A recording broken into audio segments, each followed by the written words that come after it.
새정치민주연합은 26일 본회의에 적극 동참해 주길 바란다. 브리핑하겠습니다. 헌법으로 보장된 정기국회 100일 중 5분의 1이 넘는 시간이 허무하게 지나갔습니다. 새누리당은 9월 들어 매일같이 새정치민주연합에 국회 정상화에 협조해달라고 호소해 왔습니다. 하지만 새정치민주연합은 여전히 이렇다 할 대답을 내놓지 않고 있습니다. 국회가 국회의원들에게 국회 본회의장으로 돌아오라고 애원하는 작금의 현실이 개탄스럽습니다.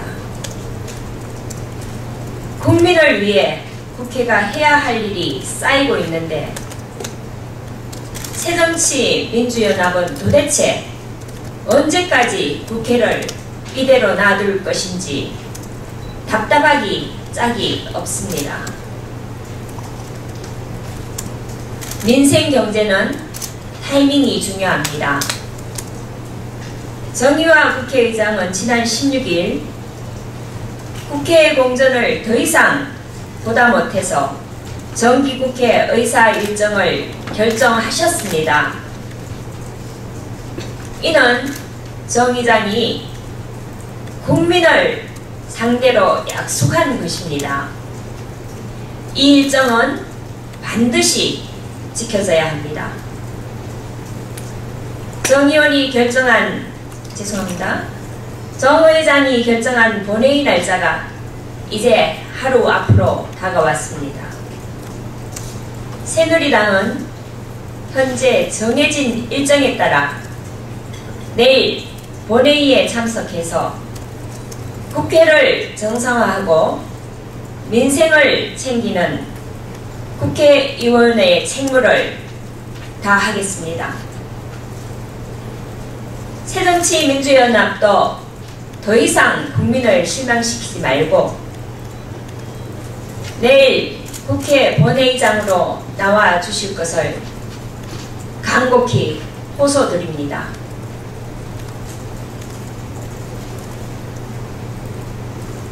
대통령 유엔 총회 연설 관련 브리핑하겠습니다.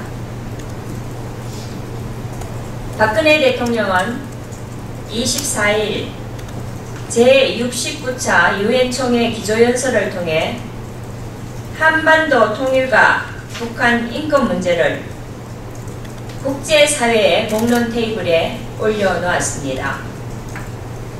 대통령은 세계에서 유일하게 남은 분단 장벽을 무너뜨리는데 국제사회의 협력을 당부하며 DMZ 세계평화공원을 조성해 한반도 긴장 완화와 평화통일의 시금석으로 삼겠다고 하셨습니다. 또한 북핵 문제는 반드시 시급하게 해결되어야 하고 북한 스스로 핵을 포기하는 결단을 내려야 한다고 하셨습니다.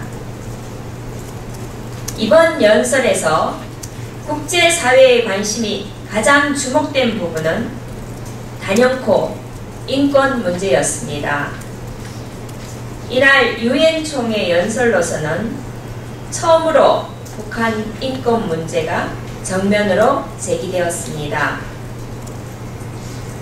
대통령은 지난 3월 유엔 인권이사회에서 북한 인권조사위원회의 보고서를 토대로 북한 인권 결의를 채택한 것을 언급하며 북한과 국제사회는 북한 인권조사위원회의 권고사항을 이행하기 위해 필요한 조치를 취해야 한다고 말씀하셨습니다.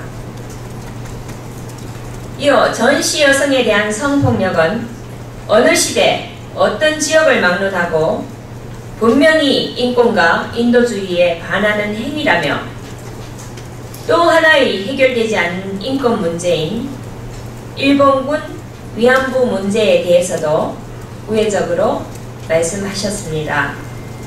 이번 연설은 한반도 통일과 동북아시아의 평화 조성에 대한 대통령과 한국의 의지를 강력하게 보여주셨습니다. 또한 어느 때보다도 인권에 대해 국제사회의 관심이 고조된 가운데 북한의 인권 문제와 다시 하겠습니다. 이번 연설은 한반도 통일과 동북아시아의 평화 조성에 대한 대통령과 한국의 의지를 강력하게 보여주셨습니다. 또한 어느 때보다도 인권에 대해 국제사회의 관심이 고조된 가운데 북한의 인권 문제와 일본군 위안부 문제를 언급한 이번 대통령의 연설은 높이 평가되어야 합니다. 이러한 대통령의 의지에 발맞추어 한반도 통일을 위한 체계적인 논의와 준비가 필요합니다. 평화 통일을 위한 핵심은 핵없는 한반도와 북한 인권 정진이라고 할 수 있습니다. 그 첫 단추는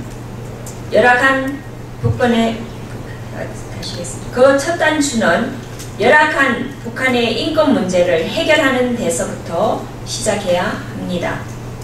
새누리당은 9년 가까이 국회를 표류하고 있는 북한 인권법을 조속히 제정하는데 최선의 노력을 다할 것입니다. 이상입니다. 감사합니다.